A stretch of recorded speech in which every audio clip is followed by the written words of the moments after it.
Coming up on Hoosier Sports Night, the men's soccer team looked to remain undefeated when they squared off with the Butler Bulldogs on the road. And we'll take a look at the Hoosier football team at the halfway point of this season. This is Hoosier Sports Night.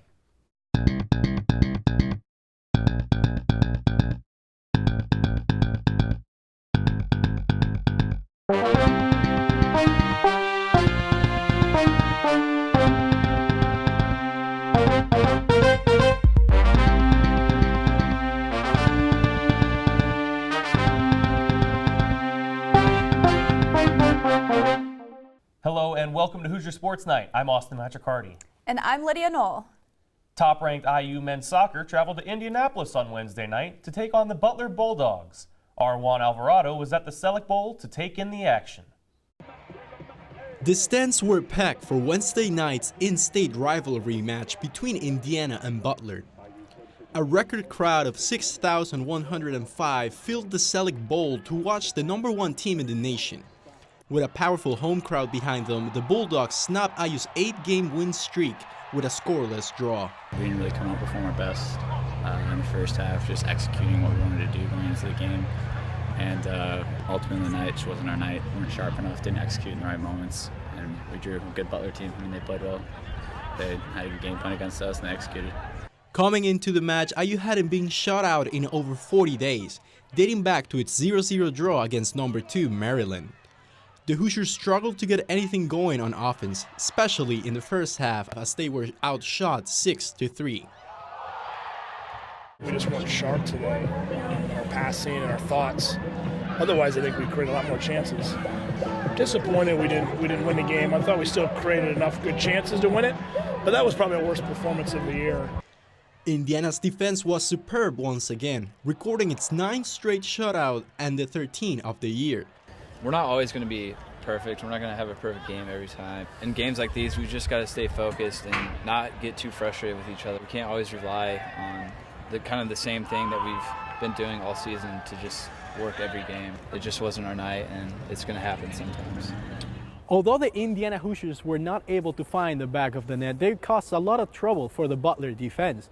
On a good note, goalkeeper Trey Muse continues his goalless streak.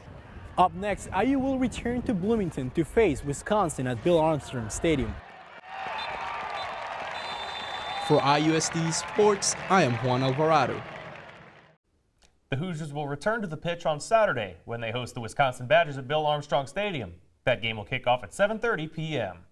The Hoosier football team will look to break through this weekend when they travel to East Lansing to take on the 18th-ranked Spartans. Our Joe Canter has the preview. The Indiana football team is looking to win the battle for the old brass spittoon in back-to-back years, something they haven't done since 1994. Last year was a signature win for the Hoosiers for a couple of reasons. It was the first time they hoisted the old brass spittoon since 2006, the last time they had beaten Michigan State. It was also IU's first win against a ranked team since 2014. The Spartans fell off last year, going just 3-9 on the season, but this year they enter Saturday with a record of 5-1 and have positioned themselves once again in the top 25, coming in ranked as the #18 team in the country. The motivation for the Spartans is obvious. They lost last year to Indiana in Bloomington, but this year's game will be played in front of their home fans in a rivalry series they have dominated, winning 45 of 63 total meetings. IU comes in with a record of 3-3 off a tough home loss to #19 Michigan in overtime, a team Michigan State beat just 2 weeks previous.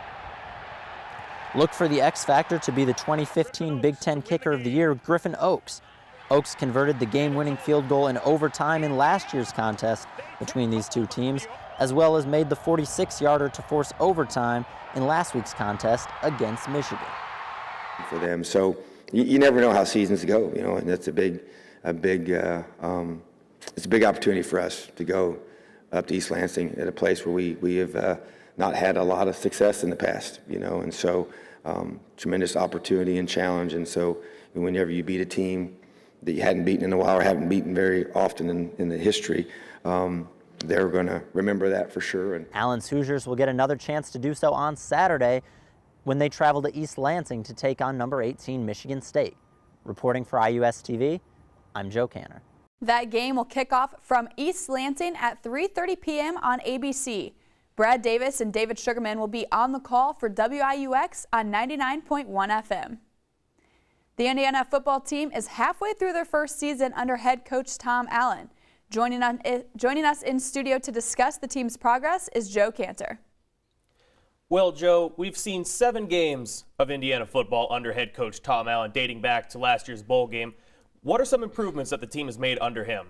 Well, the team certainly made strides on the defensive side of the ball. That's Allen's specialty. But the biggest change, I think, is from a mindset perspective. You might not see a lot of differences on paper with how the team's fared this season, but I can tell you, as someone who's around this program on a day-in and day-out basis, this team is loaded with athletes that believe in the philosophy Tom Allen's trying to preach. That's something Indiana hasn't always had on their football program. Well, they're 3-3 right now. They've had a bit of an up-and-down season so far. Who's the midseason MVP? I'm going to stay on the defensive side of the ball and give you kind of a boring answer, but it's the correct one. Linebacker T. Gray Scales. He's in the top 30 in the country in solo tackles, and what he adds to this team from a motivational perspective, leading by example and verbally after practice, it's got to be T. Gray. Well, fans knew the guys like T. Gray Scales were going to be pivotal for the Hoosiers coming into this season. Have there been any players or contributors that have been more surprising this year? Absolutely. I'll go to the offensive side of the ball for this one. Slot receiver and redshirt junior Luke Timian. He's a grinder. He grits stuff out. He is a possession guy. He moves the chains when IU needs it. Against tough teams like Ohio State and Michigan that pressure the quarterback off the edge, both IU quarterbacks have been confident they can trust Timian to get him the ball and move the chains when they need it. As I said, the Hoosiers are 3-3. They haven't exactly had the success that they'd like so far this season. Is there anything that they might need to change or adjust to finish strong in the second half? You know, I don't think there's a lot of adjustments IU football needs to make. They've been the victim of a very tough schedule to start the season. If they beat the teams that they're talented enough to beat, like the Illinois, the Purdue's, the Marylands, I think that they're going to have an improvement and be around a 7 or 8 win team. Just stay the course. If I had to pick one thing that they need to improve on, it'd be closing out close contests against top 25 teams. They've been there quite a few times. 14 of their last 29 games spanning a couple years have been close contests against top 25 teams. They've only gotten 1 win in that span. So just close out tough contests. They've got 3 wins now. They need 6 to become bowl eligible. What do the Hoosiers need to do to become bowl eligible? Well, to become bowl eligible, you need at least 6 wins. Like I said, Maryland, Rutgers, Purdue, Illinois, those are 4 teams that I believe Indiana is talented enough to beat and should beat. If they get that done, that's an improvement on the last 2 years. That would put them at approximately 7-5. But like I said, maybe close out a tough contest against Michigan State or Wisconsin, depending on how they play them. But I think the key for them to do that is consistency on the offensive side of the ball. Well, after being bowl eligible in 2015, going to the Pinstripe Bowl, and then going to the Foster Farms Bowl in 2016, the Hoosiers will look to be bowl eligible for the 3rd straight season and in their first season under head coach Tom Allen. Back to you at the desk, Lydia. Thanks, Joe and Austin. Exactly as Austin mentioned, the team appeared in the Pinstripe Bowl in 2015 and then the Foster Farms Bowl in 2016. They have a bright future ahead of them if they can make it to another bowl this season. Last weekend, the Hoosier volleyball team continued their Big Ten schedule when they traveled to Madison last Friday to play the Wisconsin Badgers. The Hoosiers kept up with the Badgers in all 3 sets, but came up short at the end of each one. In the first set, the Hoosiers gave the Badgers easy points off of attack and service errors to put the Badgers up by 1 set. The Hoosiers led most of the second set, but the Badgers pulled away after blocking many of the Hoosiers' attacks. After both defensive and attack errors, the Hoosiers also dropped the 3rd set to the Badgers, losing the match 3-0. The Hoosiers are now 11-9 overall and have yet to win a Big Ten match. The team has a busy weekend coming up as they host Rutgers at 6 on Friday night and Penn State at 7 on Saturday night. The Indiana men's golf team had 5 players participate in the Crooked Stick Invitational this past week in Carmel, Indiana. Indiana was led by Jake Brown, who finished 1 under par and in 2nd place for the tournament, making it 2 under par finishes in a row for Brown. Brock Oxenreiter finished the final round strong by shooting a 72 and finished tied for 14th place. Brendan Doyle climbed his way up the leaderboard with a score of 72 in the final round and finished in a tie for 38th. The team posted a final score of 285 for the tournament, which was good enough to get a tie for 7th place. The men's golf team will return to the course for the Kawana Poly Classic in Maui, Hawaii, beginning November 3rd. The Hoosier football team might be on the road this weekend, but there are still plenty of events going on around campus. Here are the events that you can get out to this weekend to rack up those Crimson Guard reward points.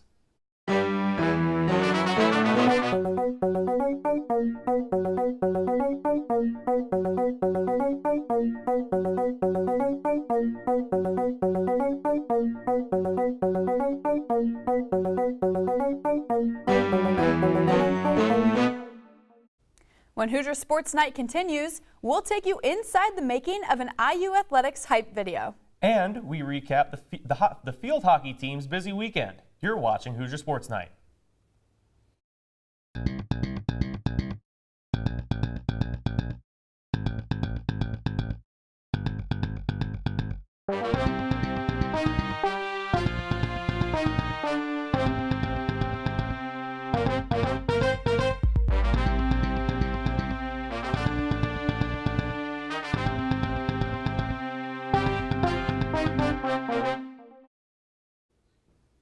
If you follow along with any IU Athletics accounts on social media, you've probably seen the hype videos that are released pre-season in anticipation of the first game, or the highlights that go out after a tough match.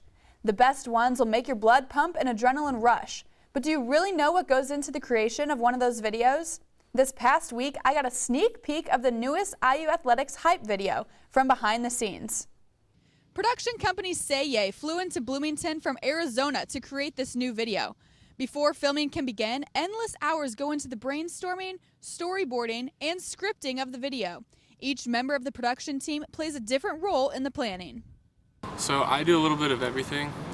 My main role is producer. The producer just kind of makes everything happen, organizes the events, gets the people there, makes sure all the equipment is there on time, and just makes sure that everything runs smoothly as the whole production goes along. With the planning process complete, the team can finally start shooting all their scenes. Every day for a week, they meet with different athletes from different teams to ensure that a variety of sports are represented in the final video. So for this soccer shoot, we kind of played off of a German concept. Smoke up the fields. We wanted to make it look very cool, very aggressive, almost like a battlefield. The players are going into battle. Once the filming is complete, several more hours will go into editing and assembling the new video. The end product is set to air before the Indiana-Duke basketball game on November 29th. Yeah, I actually happen to have the quickest hands in the Midwest. Stay tuned to IU Athletics social media pages for the debut of Say Yay's new video. The Indiana women's tennis team sent 4 players to Murfreesboro, Tennessee to compete in the 2017 ITA Ohio Valley Regional Championships. In the doubles tournament, neither of IU's teams were seeded, and both teams were defeated in the first round. Looking for more luck in the singles draw, they found it in the form of unseeded sophomore Caitlin Bernard, who defeated 3-seeded opponents in her run to the quarterfinal round of the tournament. She went the furthest of any Hoosier in the tournament and was the only unseeded player to reach the quarterfinals. The Hoosiers currently aren't scheduled to play this weekend after the cancellation of the IU Regional, but they're looking for a tournament to compete in. Make sure to follow us on Twitter at IUSTV Sports, where we will update their weekend status as we find out more. The field hockey team had another weekend packed with Big Ten action, including another top 10 opponent from up north. Here's field hockey beat reporter Austin Render with the recap. The Hoosiers jump back in the Big Ten play this weekend, looking for their first conference win of the season as they host the third-ranked Michigan Wolverines and the Spartans of Michigan State. The weekend started on Friday afternoon against the third-ranked Michigan Wolverines. Michigan scored early, but for the most part of the game, it was Indiana goalkeeper Katie Johnson who stole the show, recording a career-high 13 saves. However, Michigan was able to put the nail in the coffin in the 61st minute from the stick of Haley O'Neal to win 2-0. While it's another loss for IU, the team has plenty of positives to draw from the defeat. Really pleased with the team's effort today. I think, again, they played strong. It was a really tough match, and I think every time they entered our 25, our defense did a great job to step up and put pressure on. So that's something we've been working on to tighten up our defense. And even though we're in our backfield a little bit too long, I thought our defense, our effort today was fantastic. We were making some plays that we weren't able to make in past weeks. So I think, again, we're just getting better every week. On a rainy and cold Sunday, Indiana hosted Michigan State. The Spartans scored the only goal of the first half, but the floodgates opened in the second when Sierra Girard scored for Indiana to tie the game at 1. Then Michigan State scored back-to-back goals in the 59th and 62nd minutes to pull away. IU's Kelsey Geist scored in the 70th minute, but it was too little too late as the Spartans got the win 3-2. The Hoosiers will wrap up the regular season next weekend with a road trip to Columbus to take on the Ohio State Buckeyes, and their season finale will be right here at home, taking on the Penn State Nittany Lions. Reporting for IUS TV, I'm Austin Render. This Sunday will be your last chance to check out the field hockey team here in Bloomington. So make sure to go to the field hockey complex for their home finale Sunday at noon against Penn State. Both of the Hoosier cross-country teams traveled to Madison, Wisconsin last weekend to compete in the Nutty Comb Wisconsin Invitational. The women's team finished in 17th place overall. Junior Catherine Receiver led the Hoosiers with a 10th place finish and a time of 20 minutes flat. Meanwhile, the men's team finished in 29th place, and sophomore Ben Veach placed highest amongst the Hoosiers with a 28th place finish and a time of 24:07. Both teams will return to the course when they host the Big Ten Championships on October 29th right here in Bloomington. That's all we have for you today, so don't forget to like our page IUS TV Sports on Facebook and follow us on Twitter at IUS TV Sports. For Austin Matricardi, I'm Lydia Knoll. We'll see you next week.